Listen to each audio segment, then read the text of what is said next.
So for the new BMW M4, it was important for us to focus on the most important elements. We emphasized the kidney and made it the main feature in the front. It is bigger and there is much more functions in the kidney. The air is not only going in on top, but also on the bottom. The whole kidney goes into the bonnet and gives it a very powerful look. Also, we have the typical trapezoidal M graphic down here, which creates the big air intake in the front. We know this theme from other M cars, but now it's even bigger. With the surface on the side, it helps to bring the airflow into the air curtain on the side and goes right onto the wheels.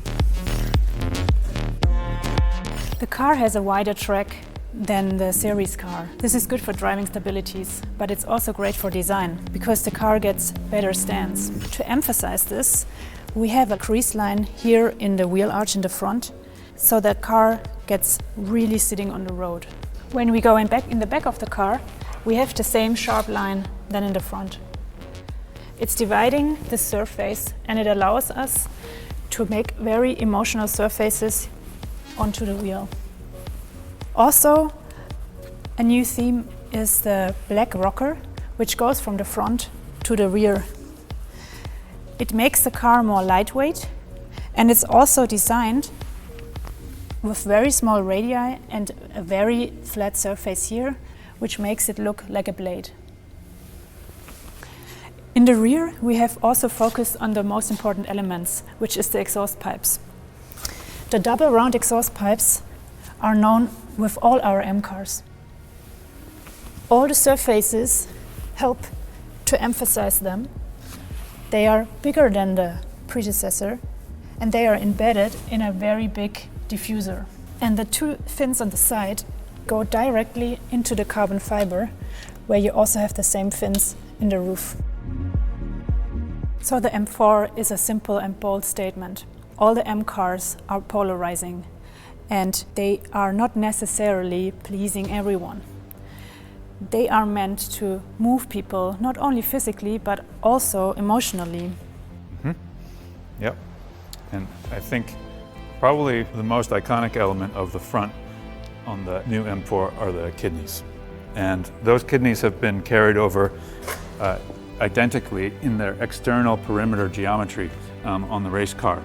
They've been opened up internally for the care and feeding of the racing engine, but ultimately it's still the same geometry on the perimeter, and it's also very, very similar at the front with the trapezoidal sort of lower mouth of the car. And I think together with those elements, the headlights also have this kind of very strong forward inclination, and that's also referencing the new M4, but carrying it slightly further and giving it a little bit even more determined expression. And for a race car, I think that's entirely appropriate given the purpose of it. Also at the front, we have a reference to the air curtain from the new M4, but in this sense, we've actually installed corner lights for improved visibility at super high speeds during endurance races. And this boomerang shape is actually the same as the shadow that's created on the new M4's front surface.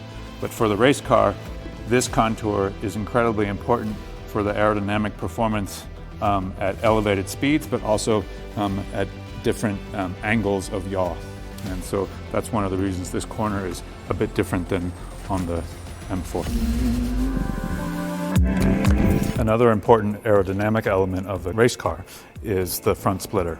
And that front splitter creates quite a bit of downforce, but it's also essential to the feed of the underfloor, which is also an incredibly important aerodynamic component. But that front splitter transitions around to the side, and you can see that same carbon fiber construction carries over to the rocker panel.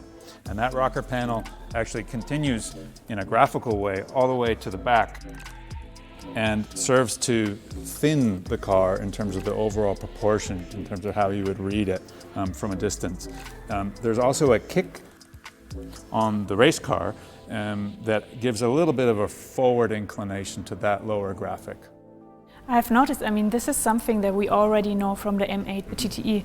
Yeah. And we have also implemented it in the series car, the black element, to give it more of a lightweight feeling. Exactly, right. Yeah, it helps the proportion. I think the other aspect of the new M4 production car is that it has this kind of continuous loop from the A-pillar down to the air breather detail on the body side, and then down into the lower feature line of the body side. And the race car picks up on that exact same constellation. You'll notice we actually don't have an explicit air breather, but rather an entire area dedicated to letting exhaust air out of this area of the car. But the contour of that line is referenced directly from the new M4. And so it has that continuity that ties the car together, but also helps to kind of structure it exactly the way it does on the production car. It also looks like you were carrying over the roof. Mm-hmm. Yep.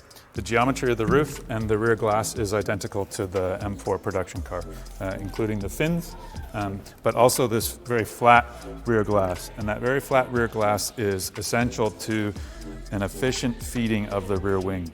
And that's what makes the new M4 such a great basis for the race car, is that the rear wing, which balances all of the downforce that we gained at the front with the front splitter, with this rear wing. And it really makes for a great handling car. Let's see the back. I have noticed before that it looks very different to the production car. In some areas it's quite familiar, but down here it's very different, right? Mm-hmm. Yep. Yeah, you're right. So probably the biggest difference is defined by the added width. So the car is about 75 millimeters wider per side than the production car. And so because of that, we have the very generous fender flare. But yeah, it creates a wider constellation at the rear. The lights are carryover from the production car. This geometry is all identical. We do have some added technical elements for serviceability.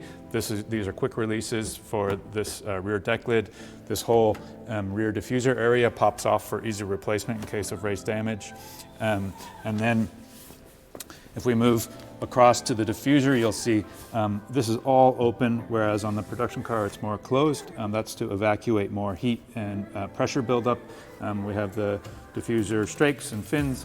And then where the production car has the reflector, we actually have an air outlet for the rear wheel arch, but the line very much references the production car quite literally.